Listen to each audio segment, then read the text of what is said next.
The first thing I heard was metal scraping against my front door at 7:18 in the morning.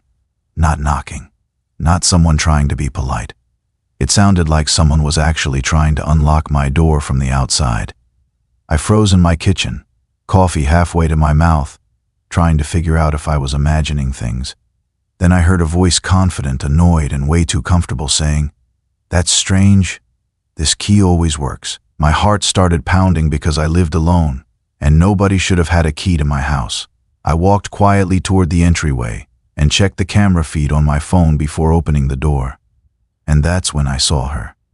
The HOA president standing on my porch, repeatedly trying different keys on my lock like she owned the place.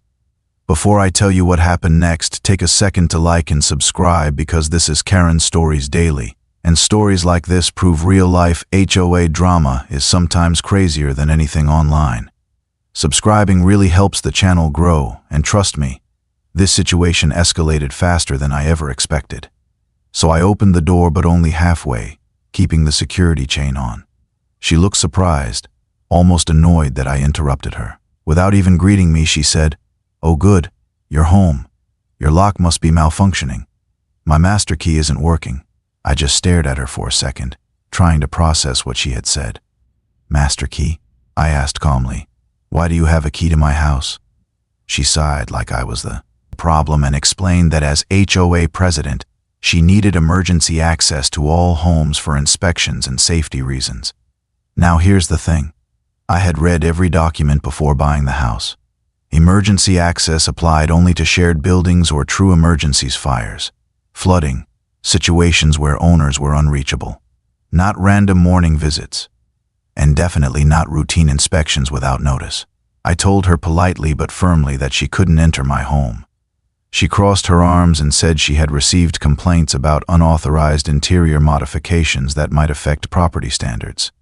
Interior modifications, inside my own house. I explained there was no emergency and asked her to leave. That's when her tone changed. She stepped back, pulled out her phone and said, "If you refuse compliance, I'll have to escalate this." I thought she meant another HOA letter. Instead, she dialed 911. I honestly didn't believe she was serious until I heard her telling the dispatcher that a homeowner was refusing lawful HOA access and creating a potential safety issue. I stood there completely stunned. She described the situation like I was barricading myself inside during some dangerous event.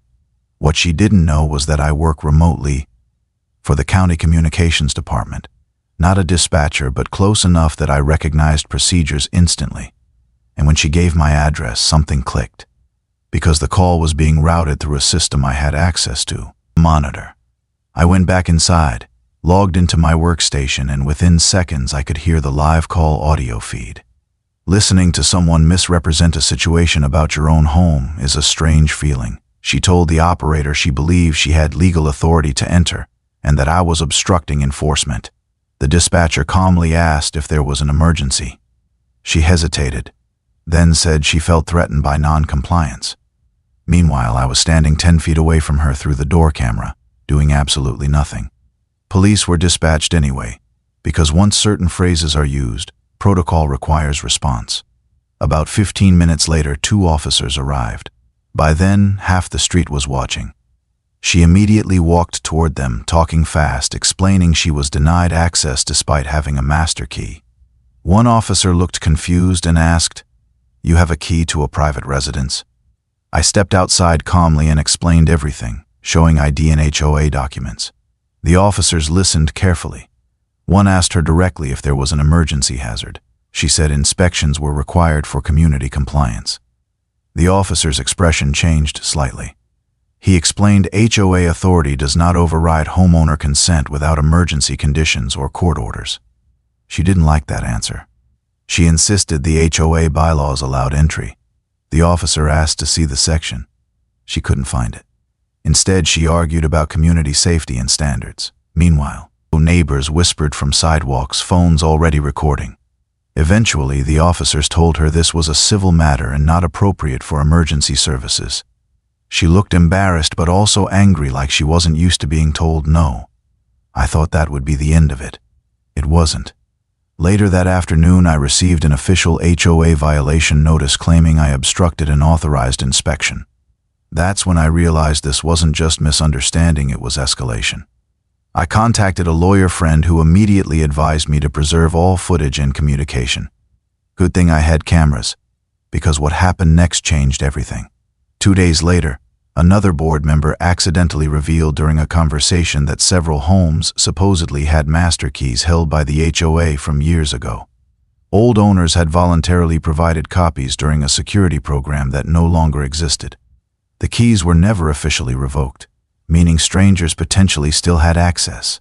That discovery made me furious. I replaced my locks immediately and informed neighbors. Many had no idea copies existed. Panic spread quickly through the community.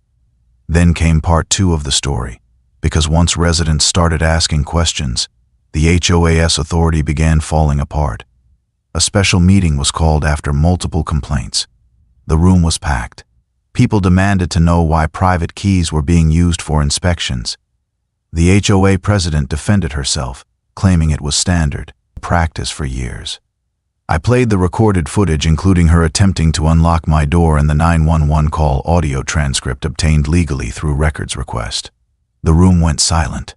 Hearing her describe a non-emergency as a police matter changed how everyone saw the situation. One older resident stood up and said he never authorized permanent key storage. Another said her lock had mysteriously been tested months earlier. Suddenly, stories started connecting. The HOA attorney present looked increasingly uncomfortable. He clarified publicly that forced entry without emergency justification could expose the association to liability. Within a week, the HOA issued a formal apology and announced all stored keys would be destroyed. Policies were rewritten requiring written consent for any access request. The president resigned shortly after. Looking back, the craziest part isn't that she tried to enter my home. It's that she genuinely believed authority meant ownership. And it took one failed key and one unnecessary 911 call for the entire neighborhood to realize boundaries had been crossed. Now every time I hear someone mention HOA power, I remember that morning standing inside my own house while someone outside tried to unlock it like it belonged to them. If you made it this far, I want to know what you think. Was calling 911 completely out of line, or should HOAs ever have emergency access like that? Drop your opinion in the comments because I read every single one, and your thoughts might appear in a future Karen Stories daily episode. And if this story surprised you, share it with a friend who lives in an HOA, because you never know who might still have a master key.